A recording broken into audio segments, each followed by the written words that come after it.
Vincent Kompany's inaugural season at Bayern Munich has been nothing short of transformative, guiding the team to their 33rd Bundesliga title and making the last 8 of the Champions League. Kompany has seamlessly integrated seasoned talents like Harry Kane with emerging stars like Jamal Musiala and Michael Olise. And while the pursuit of quality players like Florian Wirtz didn't materialize, Bayern's focus has shifted to other promising talents.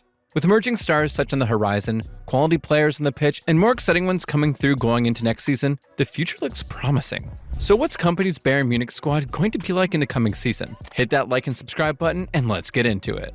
If you're a Bayern fan, there is no doubt the last 2 seasons feels like something out of a soap opera. The board flipping out after sacking Julian Nagelsmann, rushing in Thomas Tuchel, and basically hitting fast forward on a storyline that, in hindsight, looks as wild as anything you'd binge on Netflix. Fast forward to the beginning of the 2024-25 season. Tuchel's gone trophyless and out of the club, the phone book's out, and every big coaching name from Xavi Alonso to Ralf Rangnick hits decline, so the club turns around, spins the wheel, and lands on Vincent Kompany.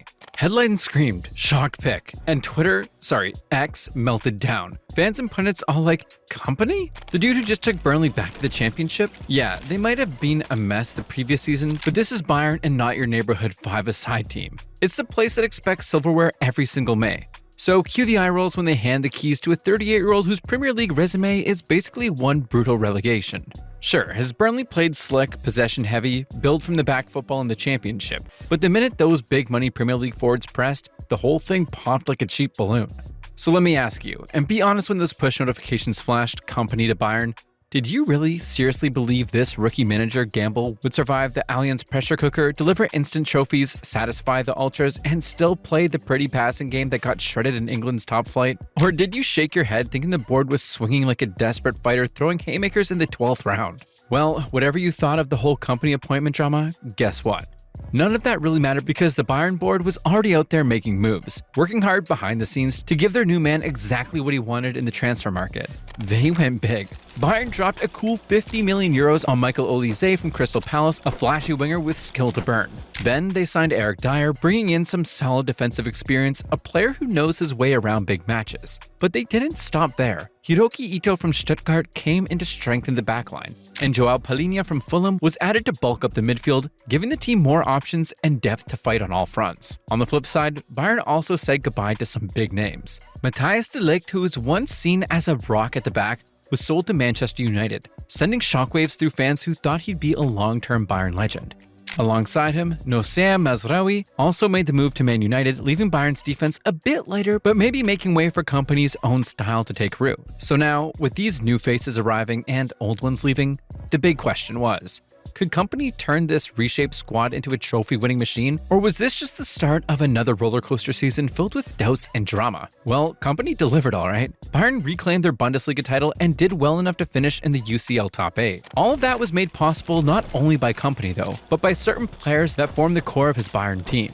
If Bayern's success has a heartbeat in 2024-25, it's pounding through Harry Kane. The Englishman didn't just end up as the league's top scorer, he was the ultimate footballing brain, making Kompany's whole system click. Dropping deep like a playmaking quarterback, he'd pull defenders out of position, leaving gaps for the speedsters, then boom, he'd arrive late in the box to finish moves he started. Seriously, is there a more complete striker on the planet right now? Talk to me in the comments. Kane, underrated maestro, or just the best pure 9? He might be the goal-scoring kingpin, but Kane owes a chunk of his space to the young magician buzzing around him, Jamal Musiala. This kid isn't just silky dribbling and fancy feet. Under Kompany, he became the free 8, the unpredictable spark drifting between the lines. He'd take defenders on, commit them, then slip a pass or smash it home himself. Watching Kane and Musiala link up was like watching a master sculptor and a dazzling painter create art together. Then, pulling the strings deeper, you had Kimmich and the breakout kid Aleksandar Pavlović running the midfield like generals. Kompany turned Kimmich into the ultimate deep-line conductor, with the German having one of his best seasons in a Bayern shirt. And let's not forget the new crown jewel, Michael Olise. Signed amidst the summer chaos, he burst onto the scene like Micah Richards, if you know what I mean. Forget just being a winger. Olise was the electric jolt down the right. 17 goals, 21 assists across all comps. He'd skin fullbacks, whip in deadly crosses, cut inside to score bangers, and work his socks off tracking back. Kompany gave him freedom, and Olise repaid him by becoming the Bundesliga's top assister. The kid wasn't just good, he was essential. But with Bayern doing just about okay, winning the Bundesliga and making it to the Champions League quarterfinals, the vibes around the club are still mixed. Yeah, it's not a disaster, but this is Bayern Munich, not some club happy to just make it to the last 8. The ambition here is sky high. Always has been, always will be. And while Kompany might have steadied the ship, the Bayern brass know one thing. They can't afford to lose the fear factor they've spent years building. To keep that edge, a proper squad shakeup is coming. At the top of that list, Serge Gnabry and Kingsley Coman. Once the turbocharged engines on the wings, now more like sports cars stuck in the garage. Injuries have done a number on both, and it's hard to ignore how far they've fallen off. While Gnabry might seem difficult to move on, Coman seems to be more willing to leave. After a decade in the Bavarian team, where he won everything, including the Champions League in 2020, Coman has been in and out of the squad. In the 2024-25 season, he scored 7 goals and provided 4 assists in 41 matches with Bayern. And he was only a starter in 5 of the 14 Champions League matches played by the team. Word on the street is that the Frenchman might be linking with his old boss Hansi Flick in Barcelona. Leon Goretzka's case isn't as dramatic as Gnabry's and Coman's, but let's not sugarcoat it, it's still messy. At 30, he's not over the hill, and his engine still purrs like a classic German machine when he gets going. Even Kompany called him a role model, and you could tell there's respect there. But respect doesn't buy minutes. According to a report in the German media, Bayern sat Goretzka down and gave it to him straight. If a decent offer comes in this summer, they're open to letting him walk. No hard feelings, just business. Goretzka's still under contract until 2026 though, and from the sounds of things, he's not in a rush to leave. He wants to stay. He wants to fight. And to be fair, he already has. Dude put his head down and worked his way back into the squad under Kompany, especially in the back half of the season. But here's the cold truth. Those flashes weren't bright enough. And then there's the keeper situation where heart and head are going at it in a tug of war. Manuel Neuer, a living legend. Mr. Sweeper Keeper himself is still around at 39, fresh off a contract extension. He's Bayern's soul in many ways, but even he knows what time it is. The 2025-26 season is shaping up to be Neuer's last dance. One final lap around the Bundesliga before he hangs up the gloves. Another person who might be hanging his Bayern shirt in the wardrobe for the last time is Joao Palhinha, who came in for 51 million euros, and within months, that transfer started to look like one of those FIFA career mode moves you regret by December. A physical beast at Fulham, sure, but in Munich, he barely got minutes. The energy wasn't right, the system didn't fit, and now, nobody's even pretending he's got a future at the club. He's basically just chilling on the wage bill, waiting for an exit. Then there's Rafael Guerreiro, Mr. Versatility himself. Left back, midfield, emergency winger, you name it. But at 31, and with Alphonso Davies still on the books, he's basically backup to the backup. Doesn't matter how many roles you can fill when the main cast is already set. Brian Zaragoza is another one. Out on loan to Osasuna and barely made a blip. His loan spell was so quiet he could have been working remotely. As for Matthias Tell, who showed early flashes of brilliance, a loan move to Spurs was supposed to be his big breakout. Instead, mid. Just mid. No fireworks, no glow up. Now Bayern aren't even sure if he's worth the wait anymore. Before we get into the players who might be coming in, do us a solid. Hit that like button and subscribe if you haven't already. You've been riding with us this far, don't ghost now. What's the worst that could happen? You miss out on more Bayern drama next week? Come on, let's keep going. Now, the big question is, who are the next names to fill the gap?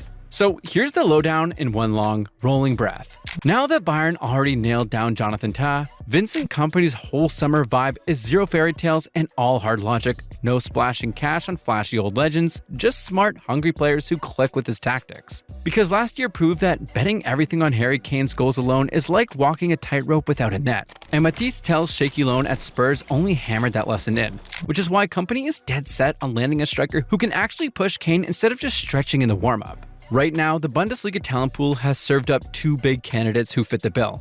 Stuttgart's 6'3" Nick Woltemade, who registered 17 goals last season, and Mainz's Jonathan Burkardt, who banged in 15 goals in just 22 games. And just like in attack, there's a quiet shakeup happening in midfield too. Say hello to Guido Della Rovere, the 18-year-old midfield general tearing it up in Bayern's U23s. But here's the catch. Kompany's got a bit of a rep for ignoring academy talent. And this could be his moment of truth. Does he finally back one of the club's own, or fall back into the habit of spending big for another ready-made name? We finish it off at the wings, where the whole plan depends on who stays and who bounces. Because if Leroy Sané keeps stalling on a new deal, or if Kingsley Coman finally gets sold, Bayern are ready to pounce on Xavi Simons, the Dutch wonder kid technically owned by PSG but clearly itching to be more than just another name on their bench. He's got flair, the work rate, the swagger, and more importantly, he can play anywhere across the front line. If Bayern somehow managed to pull off all of these moves, then what we're really looking at is a squad that finally fits Kompany's vision. At the back, there's the probability of Jonathan Tah partnering Kimmich, and if things get tight or Kompany wants to switch it up tactically, Hiroki Ito is that rare left-footed defender who adds balance and can easily slot in as a third center-back, especially when Manuel Neuer, or maybe his successor, Jonas Jubik, steps up into the sweeper-keeper role and acts like an extra center-half when Bayern are building from the back.